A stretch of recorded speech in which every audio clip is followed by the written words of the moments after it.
बच्ची के लिए एमआईएम ने मांगा इंसाफ। जैसा कि आप सब जानते हैं कि पिछले दिनों महाराष्ट्र के जत तालुका के करजगी ग्राम में एक मासूम बच्ची के साथ अत्याचार करके उसकी निर्मम हत्या की गई थी। इसी पर अपना आक्रोश व्यक्त करते हुए बीजापुर एमआईएम पार्टी के कार्यकर्ताओं द्वारा बीजापुर जिला अधिकारी के जरिए भारत के महामहिम राष्ट्रपति को मनवी पत्र देकर आरोपियों पर कड़ी कार्रवाई करने का आग्रह किया गया। इस अवसर पर कई कार्यकर्ताओं ने बात करते हुए अपनी प्रतिक्रिया व्यक्त की। अस्सलाम वालेकुम रहमतुल्लाहि व बरकातहू। आज ऑल इंडिया मजलिस इत्तेहादुल मुस्लिमीन के जानिब से हम शहर बीजापुर की टीम के जानिब से जो जत तालुके में जो बच्ची के साथ मासूम छोटी बच्ची जो 4 साल की बच्ची है उसके साथ जो हैवानियत करके जो उसका कत्ल किया गया है उसके ताल्लुक से हम उसके जो हैवान ने काम किया है उसको अच्छी से अच्छी कार्रवाई कानूनी कार्रवाई के करने के लिए हम डीसी साहब के यहाँ आकर आज मनवी दिए हैं। हम उनसे सरकार से डीसी साहब के ज़रिए हम सरकार से ये गुजारिश कर रहे हैं, ये जो आए दिन ऐसे हादसे बहुत पेश आ रहे हैं। इसे मासूम एक 4 साल की बच्ची है, इतनी भी होश नहीं है, इतना भी शैतान है, नालायक है, तो मासूम सी एक 4 साल की बच्ची है उसके साथ ऐसी हैवानियत पेश आती है तो इंसानियत कहाँ पर चली गई। इंसानियत कहने के नाम की कोई चीज़ ही नहीं रहेगी। इंसानियत पूरा मर मिट चुकी है। और ऐसे तौर पर जो है हमारा हिंदुस्तान का कानून जो है ऐसे वक्त बहुत सख्त होना चाहिए कि ऐसे बार बार हादसे पेश ना हो।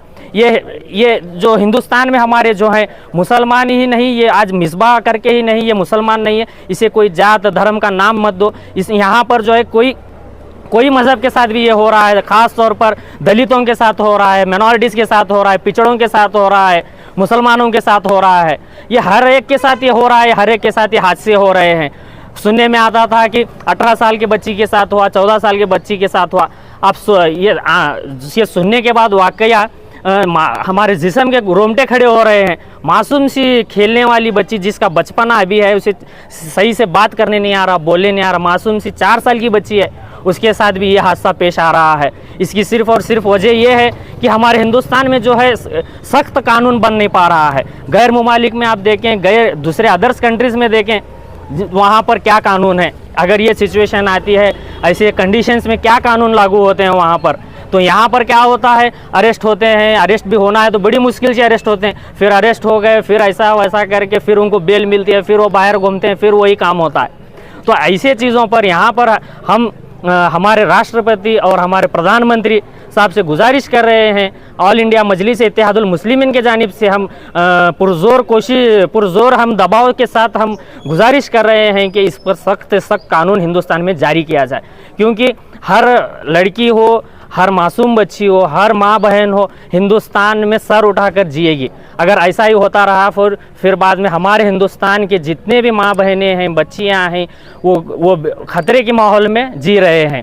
यहाँ पर एक नारा लगाया जाता है, बेटी बचाओ बेटी पढ़ाओ। क्या बेटी बच रही है यहाँ पर? हाँ, क्या मासूम सी बच्ची है, 4 साल की बच्ची है।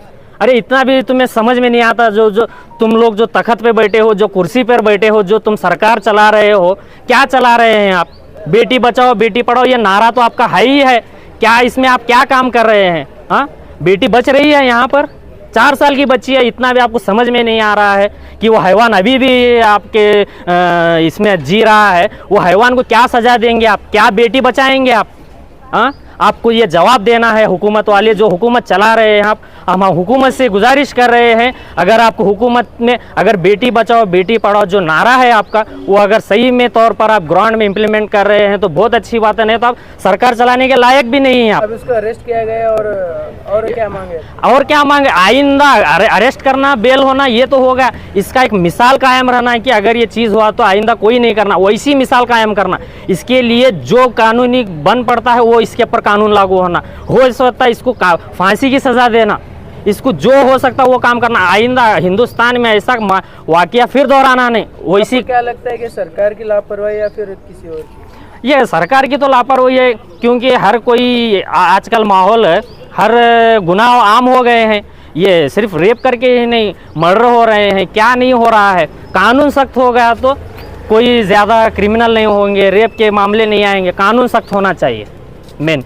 और इसकी आवाज़ सिर्फ और सिर्फ आवाज़ उठाने वाले जो हिंदुस्तान में हैं तो हमारे कायद जनाब बैरिस्टर असदुद्दीन ओवैसी साहब और अकबरुद्दीन ओवैसी साहब, हमारी जो पार्टी है ऑल इंडिया मजलिस इत्तेहादुल मुस्लिमीन, यही पार्टी है जो सिर्फ हिंदुस्तान में दलितों के लिए, मिनॉरिटीज़ के लिए, पिछड़ों के लिए, मुस्लिम के लिए, SC ST OBC के लिए आवाज़ उठाती है। बाकी तो सब नुमाइश है, बाकी सब बातें करने वाले हैं, काम करने वाले कोई नहीं है। हिंदुस्तान के अगर कोई वाहिद शख्सियत हैं जो पार्लियामेंट में आवाज़ उठाते हैं तो वो हमारे बैरिस्टर असदुद्दीन ओवैसी साहब ही हैं और ऑल इंडिया मजलिस इत्तेहादुल मुस्लिमीन ही है जो हर एक के नागरिक के हर हक के फैसले के लिए जो लड़ते आ रही है। और इंशाल्लाह सुबह क़यामत तक हमारी ऑल इंडिया मजलिस इत्तेहादुल मुस्लिमीन आती रहेगी और आवाज़ उठाएगी ज़रूर। आपका नाम? मेरा नाम Zia Pathan, city general secretary all India Majlis Ittehadul Muslimeen Vijaypur. अस्सलाम वालेकुम। ये हमारा जमा होने का प्रोटेस्ट का मकसद ये है जो 4 साल की बच्ची के ऊपर हैवानियत पेश आई है, ये ऐसे जालिमों को सख्त से सख्त सज़ा मिले और हमारे देश में ऐसे जितने भी 2014 से लेकर अब 2025 तक बहुत से ऐसे वाक़े पेश आए हैं। हमारी गवर्नमेंट को इस पर तवज्जो देना चाहिए, ध्यान देना चाहिए, ना कि बल्कि हमारी गवर्नमेंट आजकल 3 तलाक, हमारे क्या बोलते हैं वक़्फ़ का कानून, ऐसे कानूनों के पीछे लगी है। ये कानून से किसी को फ़ायदा नहीं हो रहा है। ऐसे कानून बनाए जो ऐसे माँ बहनों की हिफाजत के लिए कानून बनाए, हाँ, जो मुसलमानों की औरतों के हक़ की बात करते हैं। ये गवर्नमेंट ये मुसलमान बच्चियों की हक़ की बात करो ना। ये जो जुल्म हो रहे हैं, जो बलात्कार हो रहे हैं, ऐसे जो जालिम हैं इनके लिए सख्त से सख्त कानून बनाए और इनको सख्त से सख्त सज़ा दे। हाँ, आने वाले दिनों में हर एक को इससे सबक मिले, ऐसा कोई भी ऐसी घटना ना हो, इसके लिए हमारे खासकर नरेंद्र मोदी सरकार से मेरी एक गुजारिश है। ऐसे जो बच्चों के लिए हैवानियत कर रहे हैं जो लोग, इनके लिए सख्त से सख्त कानून बनाए। बाबा साहेब अम्बेडकर साहब ने ऐसे हमें इजाज़त दी है, ऐसे जो भी नए ऐसे ज़रूरत के कानून बनना चाहिए उनके संविधान के हिसाब से हमें इसको ऐसे कानून बनाकर ऐसे राक्षसों को, ऐसे हैवानों को सख्त से सज़ा दे। देखने मिलता था कहाँ तो बड़ी औरत 20 साल, 25 साल, 18 साल की बच्चियों के साथ हैवानियत पेश आती थी। आजकल तो 4 साल, 3 साल की बच्चियों को तक नहीं बख्शा जा रहा है। आजकल हमारे हिंदुस्तान के सारे जितने भी माँ बाप हैं डर के खौफ में है। आज मेरी भी 3 बच्चियाँ हैं, हमको ऐसा डर होता है, स्कूल को भेजना बोले तो डर आता है ऐसी हैवानियत देखकर। तो इसके लिए हमारी हिंदुस्तान की गवर्नमेंट से गुजारिश है, जल्द से जल्द ऐसे कानून बनाओ जो पूरे हिंदुस्तान की आवाम आपका समर्थन करेगी। बल्कि आप ऐसे कानून बना रहे, 3 तलाक के कानून बना रहे, उससे कुछ फ़ायदा है? कुछ औरतों की इज्जत बच रही? ऐसे करना हो जो औरतों के लिए फ़ायदा हो और औरतों के लिए मजबूत हो कि हमारी गवर्नमेंट खड़ी हो। हम इसका समर्थन करते हैं। अब तुम ऐसे कानून करो, हम आपका समर्थन करते हैं। हमारे आसाद साहब, हमारे प्रधानमंत्री कहते हैं कि बेटी पढ़ाओ बेटी बचाओ कहते हैं, तो इसके बारे में आप क्या कहना है? या जो प्रधानमंत्री बेटी पढ़ाओ बेटी बचाओ बोल रहे हैं, ये सिर्फ एक जुमला है, ये जुमला है। अगर तुम सच में बेटी पढ़ाओ और बेटी बचाओ बोलना चाह रहे हो तो बेटी के लिए, जो बच्चों के लिए जुल्म हो रहा, उसके लिए सख्त से सख्त कानून बनाओ ना। हाँ, आपको कौन रोक रहा है? संसद आपका है, हाँ, प्रधानमंत्री आपका है, आप बनाओ। आपका नाम? महाराष्ट्र CM से अभिनंदन, मेरी गुजारिश है जल्द से जल्द ऐसे जालिम को सख्त से सख्त फांसी की सजा दे के एक मिसाल कायम करे। आपका नाम? मेरा नाम महबूब जमादार, सिटी जॉइंट सेक्रेटरी AIMIM। ಈ ಭಾರತ ದೇಶದಲ್ಲಿ 4 ವರ್ಷ ಮಗುವಿಂದ 60 ವರ್ಷದ ನಾಗರಿಕೆ ಮತ್ತು ಹಿರಿಯ ನಾಗರಿಕರಿಗೆ ಯಾರಿಗೂ ಸುರಕ್ಷತೆ ಇಲ್ಲ. ಈ ಭಾರತ ರಾಜ್ಯದಲ್ಲಿ ನಮ್ಮ ರಾಮರಾಜ್ಯದಲ್ಲಿ ಇಂಥ ಕೃತಿಯನ್ನು ಎಸೆಯುವವರು ಇವರಿಗೆ ಗಲ್ಲ ಶಿಕ್ಷೆಯನ್ನು ಕೊಡಬೇಕು. ಈ ನಮ್ಮ ಭಾರತ ದೇಶವನ್ನು ನಾವು ರಾಮರಾಜನಾಗಿ ಕಟ್ಟುವಂಥ ಕನಸನ್ನು ಕಂಡಿದ್ದೇವೆ. ಆದರೆ ಇಲ್ಲಿ ನಾರಿಯರು ಸುರಕ್ಷತೆ ಇಲ್ಲ. ಇಂಥ ಕೃತಿಯನ್ನು ಮಾಡಿದವರಿಗೆ ಇವರಿಗೆ ಗಲ್ಲಿಗೆ ಏರಿಸಬೇಕೆಂದು ತಮ್ಮ ಮುಖಾಂತರ ನಾನು ಕೇಳಿಕೊಳ್ಳುತ್ತೇನೆ. ಹಾಗೂ ನಮ್ಮ ಬಸವನಗೌಡ ಯತ್ನಾಳ್ ಸಾಹೇಬರಾಗಲಿ, ನಮ್ಮ MB ಪಾಟೀಲ್ ಸಾಹೇಬರಾಗಲಿ ಇದು ನಾಣ್ಯಗೆ ಶರಣ ಮಾಡುವಂಥ ಕಾನೂನು ಇಲ್ಲಂತ ಹೇಳ್ತಿದ್ದಾರೆ. ಆದರೆ ಸಂಸದರಲ್ಲಿ ಆಗಲಿ ವಿಧಾನಸೌಧದಲ್ಲಿ ಆಗಲಿ ಇಂಥದ್ದು ಒಂದು ಕಾನೂನು ತಂದು ಸಾರ್ವಜನಿಕ ಮುಂದೆ ಇಂಥವರಿಗೆಲ್ಲ ಶಿಕ್ಷೆ ಕೊಟ್ಟರೆ ಮುಂದಿನ ಕಾಲದಲ್ಲಿ ಬರುವಂಥ ಕಾಲದಲ್ಲಿ ಇಂಥ ಕೃತಿಯನ್ನು ಆಗಂಗಿಲ್ಲ ಅಂತ ನಾನು ಅನಿಸ್ತೇನೆ.